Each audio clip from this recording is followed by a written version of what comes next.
Today was the second annual meeting of the project. All the partners came to discuss the results, to organize the work that will be developed in the next couple of months, and to be sure that everything will be delivered on time. During the last meeting, we discussed the project and we were looking at different possibilities, different kind of bioassays, drugs, molecules, targets. Now it's more concrete, so we have results showing that some dysregulated genes and proteins can be used for developing drugs.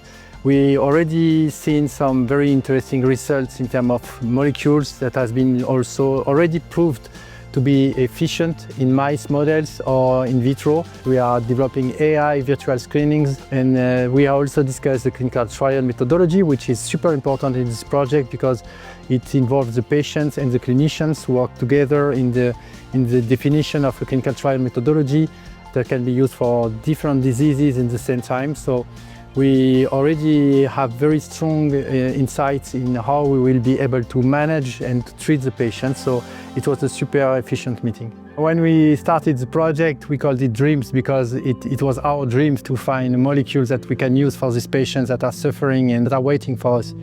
My dreams would be that we will be able to provide them a care treatment for the next couple of years.